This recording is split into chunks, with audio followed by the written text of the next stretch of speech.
रुकते नहीं? हमारा हृदय प्रश्न करता है। नारद, मुझ में आश्चर्य कहाँ? वसुंधरा, क्या तुम धन्य हो? समुंदर और उसके बीच उग आया एक नगर, द्वारका। वो नगर साधारण नगर नहीं था। ये वो स्थान था जहां सोने की किरणें भी शर्माती हों, जहां महल ऐसे खड़े थे मानो समुद्र ने धरती पर अपने गहने बिखेर दिए हों। रोशन प्रांगण, तख्त जिस पर बैठा था स्वर्ण सिंहासन, उसकी चमक में सूरज का प्रतिबिंब धुंधला पड़ जाए, और उस सिंहासन पर विराजमान पुरुषोत्तम, उनका चेहरा शांत, उनकी दृष्टि अंदर तक समाहित, जो देख कर भी नहीं थकते। कौरव, पांडव, पांड्यल, चोल, कलिंग, दक्षिण उत्तरी सभी नरेश वहां थे। हर किसी के मुख पर सम्मान, जिज्ञासा और एक सूक्ष्म असमंजस। इंद्र, देवों के राजा भी दूर कहीं अपनी अमरावती में बैठा आज असहज महसूस कर रहा था, क्योंकि यदुकुल की लक्ष्मी उस समय ऐन्द्रिक लक्ष्मी से कहीं अधिक वैभवशाली लग रही थी। और तभी आकाश में कोई हलचल हुई। शुरू में केवल एक सुस्पष्ट ध्वनि, फिर वो बढ़ती चली गई, मेघनाद जैसा गूंजता हुआ। सभा की रौनक कुछ पल में बदल गई। जो हंसी मुस्कान थी वो कुछ कुछ दब गई। राजाओं के मन में एक प्रश्न उभर आया, ये आकस्मिक किस ओर इशारा कर रहा है? हवा तेज हुई, कपड़ों की परतें फड़फड़ाईं, मोमबत्तियों की ज्वाला धीमी पड़ने लगी, मानो सब कुछ एक सांस में खिंच रहा हो। तभी उसी तूफान को चीरते हुए एक अग्नि सी लपट, एक तेज रोशनी सभा के बीच उतर आई। लोगों ने सोचा देव अवतरित हुए हैं। वो थे देवर्षि नारद। वीणा हाथ में, मुख पर वो चिर परिचित मुस्कान, पर आज मुस्कान में कोई और गंभीरता थी। उनके कदम धरती पर पड़े और जैसे ही उनका पग पटल पर पड़ा, वायु ने अपना स्वर बदल दिया। नारद ने धीरे से उठकर सभा की ओर देखा। उनकी दृष्टि जमा हुए राजाओं से होती हुई सीधे उस सिंहासन पर टिक गई जहां पुरुषोत्तम विराजमान थे। नारद का स्वर स्पष्ट, पर भीतर से शांत जिज्ञासा। पुरुषोत्तम, देवताओं के बीच आप ही परम आश्चर्य हैं, आप ही धन्य हैं। श्री कृष्ण ने देखा, एक हल्की सी मुस्कान उनके चेहरे पर उभरी। वे बोले, हाँ नारद, मैं धन्य हूं, पर दक्षिणाओं के साथ। नारद ने केवल इतना सुना और फिर चलने लगे। राजाओं में बेचैनी फैल गई। ये रहस्य क्या है? नारद क्यों रुकते नहीं? प्रभु, आपने क्या देखा? ये वाक्य पुरुषोत्तम ही परम आश्चर्य क्या अर्थ रखता है? हमारा हृदय प्रश्न करता है। प्रभु बताइए, प्रभु कृपा करो। कभी कभी शब्द स्वयं से भी बड़े प्रतीत होते हैं। धैर्य करो राजगण, जो प्रश्न नारद के हृदय में था वह उत्तर नारद ही देंगे। सुनो, उन्हें आज जो कुछ भी देखने मिला वह उनका हृदय है, वे स्वयं बतलाएंगे। नारद ने महाराजों की ओर एक दूसरे प्रकार की दृष्टि से देखा, जैसे कोई विचार का दर्पण दिखा रहा हो, और बोले, यदि तुम्हें सत्य जानना है तो मेरा साथ दो। मैं इस प्रश्न का उत्तर खोजने निकला और वह उत्तर मैंने पाया। ये शब्द सुनते ही सबका हृदय धड़क उठा, क्योंकि किसी महान कथा की तरह परतें टूट रही थीं और हर परत के पीछे एक और रहस्य छिपा था। अब सुनो, मेरे साथ चलो। मेरे साथ चलकर तुम्हें वो संसार दिखेगा, नदी से लेकर समुद्र, पृथ्वी से पर्वत और फिर ब्रह्मा से वेद की ओर एक श्रृंखला जो अंततः एक स्थान पर समाप्त होती है। तब सभा ने एक स्वर से कहा, हमें सुनाओ नारद। हाँ, कृपा करके सुनाओ। और नारद ने उत्तर दिया, राजाओं, तब सुनो। उस समय मैं गंगा के किनारे अकेला विचर रहा था। सुबह का पहला उजाला था। सूरज की किरणें गंगा की लहरों पर सोने की परछाई बना रही थी। मैं शांति में डूबा था कि तभी पानी की गहराइयों से कुछ विशाल निकल कर आया। मेरे नेत्र ठिठक गए। वो कोई साधारण प्राणी नहीं था। वो था पर्वताकार कछुआ। उसका शरीर इतना विराट था कि मानो नदी स्वयं उसे गोद में लिए बह रही हो। मैंने उसे हाथ से स्पर्श किया और कहा, कूर्म, तुम्हारा शरीर अद्भुत है। तुम निडर, निश्चिंत और इस गंगा में स्वच्छंद घूमते हो। तुमसे धन्य और कौन? कछुआ बोल उठा, नारद, मुझ में आश्चर्य कहाँ? मैं धन्य कैसे? धन्य तो है ये गंगा, जिसकी गोद में असंख्य जीव विचरते हैं। वह आश्रय देती है, जीवन देती है, वही धन्य है। इस कथन को सुनकर मैं गंगा के समीप गया और प्रणाम किया। बोला, हे गंगे, तुम धन्य हो। तपस्वियों का आश्रय, असुरों का भय, देवताओं का स्नान और अनगिनत प्राणियों का जीवन तुम ही तो हो। गंगा बोली, नहीं नारद, मैं नहीं। धन्य तो है समुद्र, जहाँ मेरी ही नहीं, मेरे जैसी असंख्य नदियाँ समा जाती हैं। मैं समुद्र के पास पहुंचा। उसकी लहरें उफान पर उठीं, मानो मेरे वचनों का उत्तर देना चाहती हों। समुद्र, उसे केवल पानी मत समझो, यह एक स्मृति है, हर बूंद में इतिहास का दर्पण। मैंने समुद्र के किनारे खड़े होकर उसकी तरफ देखा। हवा नम थी, नमक की खुशबू मेरे फेफड़ों में उतर आई। लहरें आती रहीं, पर उनके नीचे कुछ और बह रहा था। मैंने उससे कहा, समुद्र, तुम तो अनंत हो, तुम सबको अपनी ओर खींच लेते हो, तुम धन्य हो। समुद्र ने गहराई से उत्तर दिया, धीमा पर इतना भारी कि मेरे शरीर में झनक उठी। नारद, मेरा दायरा सतही नहीं, मैं उठता डूबता नहीं, मैं समेट लेता हूँ। नदियाँ मुझ में मिलती हैं, नदियाँ मेरी आगोश में शांति पाती हैं। पर क्या यही धन है?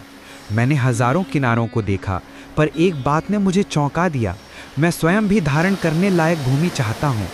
वह भूमि जिसने मेरी सीमा तय की, जिसने मुझे ठहरने का स्थान दिया, वह धन्य है। समुद्र की बात सुनकर भीतर कुछ टूटता हुआ सा लगा। मेरे मन ने पूछा कि कौन वो भूमि है, किसमें यह समाहित है? वह कौन जिसके बिना समुद्र भी अधूरा है? पृथ्वी, दिल की धड़कन।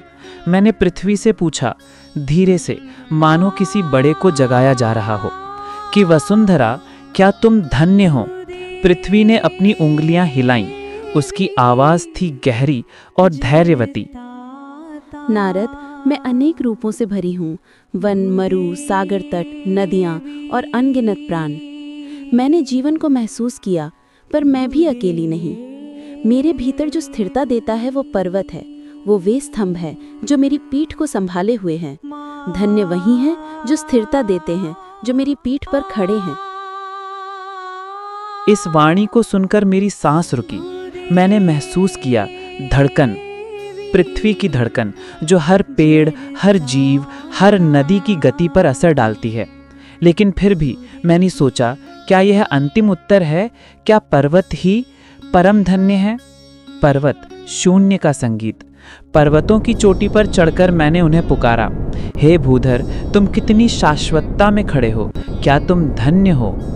पर्वत दूरवर्ती मौन स्वर में बोले, नारद, हमने समय की थाप सुनी है, हमने अनगिनत ऋतुओं को देखा, हमने पशु मानव की वेग लोलुपता देखी।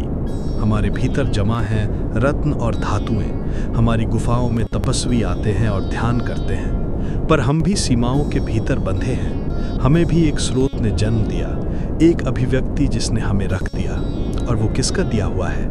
ब्रह्मा का। उनकी बात में एक अटूट ठहराव था, मानो कोई शाश्वत प्रश्न बार बार गूंज रहा हो कि यदि पर्वत भी किसी के उपहार हैं, तो अंतिम आश्चर्य कौन है? ब्रह्मा, सृष्टि का मर्म। मैं ब्रह्मा जी के समीप गया। उनका स्वर महागंभीर था, जैसे कोई ब्रह्मांड स्वयं बोल रहा हो। उन्होंने कहा, नारद, तुम सभी को धन्य कहते हो, पर क्या तुमने वेद को नहीं देखा? वेद ही मेरी प्रेरणा है। मैंने इन नियमों से सृष्टि का बीज बोया, शब्दों से, मंत्रों से, उनकी लय से। मैंने पूछा, तो क्या वेद ही अंतिम है? ब्रह्मा जी की दृष्टि दूर दूर तक फैली और उन्होंने कहा, वेद पर्वतों से उठते नहीं, वे यज्ञों में प्रकट होते हैं। यज्ञों में जो विशेष क्रिया होती है वही मेरे ज्ञान का अंतिम सार नहीं, पर यह एक मार्ग है। ये शब्द सुनकर मेरा मन और भी गहरा हुआ, क्योंकि ब्रह्म जी ने संकेत दिया था कि अभी भी एक और परत बाकी है, एक और केंद्र जहाँ सब कुछ लौटा दिया जाता है। मैंने सोचा, अगर वेद यज्ञ की ओर इशारा करते हैं तो यज्ञ का उत्तर कौन देगा? वेद और यज्ञ शब्दों की लौ। मैंने वेद से पूछा उनकी सरलय में, तुम धन्य हो। वेद बोले, नारद, मैं नियम हूँ, ध्वनि हूँ, सत्य हूँ, पर मेरा अर्थ तब पूर्ण होता है जब उसे कर्म में बदल दिया जाए, तब यज्ञ उठता है। मैंने यज्ञ को बुलाया आग की आवाज के साथ। यज्ञ ने कहा, मैं वो कर्म हूँ जो वेद को अर्थ देता हूँ, मैं वो प्रक्रिया हूँ जो जगत को संरक्षित करती है, पर यही एक अंतिम बिंदु है। मैं किसके लिए किया जाता हूँ, किसकी आराधना में मेरी अंतिम प्रगति है? यज्ञ का उत्तर गूढ़ था।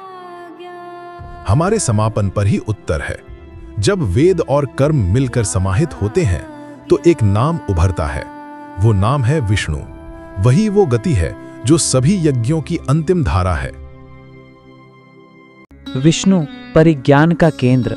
और तब मैं उनकी खोज में आया, वह खोज जो हर नद, हर पर्वत, हर वेद के भीतर घूम रही थी। मैंने देखा द्वारका की सभा में सिंहासन पर विराजमान पुरुषोत्तम। उनकी दृष्टि में सारी सीमाएं समाहित थीं। नारद ने जब इन्हें धन्य कहा तो वे मुस्कुराए और बोले, मैं दक्षिणाओं के साथ धन्य हूं।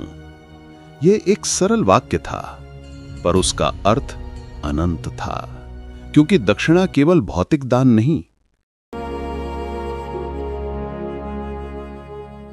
वो समर्पण है, वो यज्ञ की अंतिम क्रिया है, वो परिपूर्णता है जिसमें वेद, यज्ञ, पर्वत, समुद्र सब कुछ लौट कर आता है।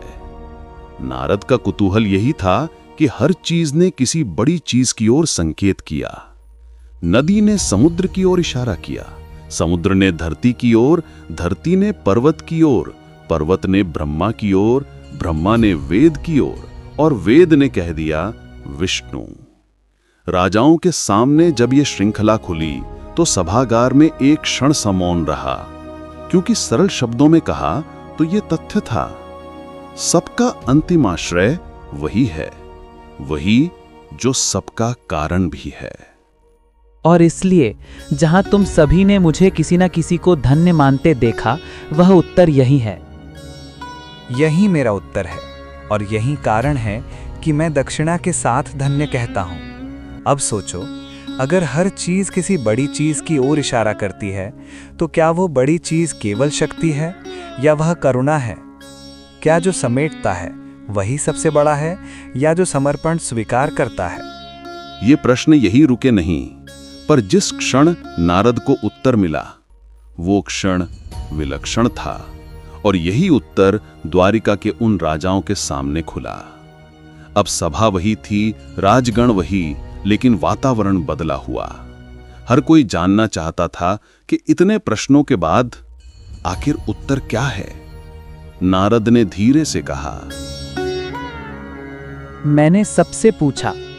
नदी ने समुद्र की ओर इशारा किया, समुद्र ने भूमि की ओर इशारा किया, भूमि ने पर्वत की ओर इशारा किया, पर्वत ने ब्रह्मा की ओर इशारा किया, ब्रह्मा ने वेद की ओर इशारा किया, और वेद ने कहा विष्णु ही हमारी गति हैं।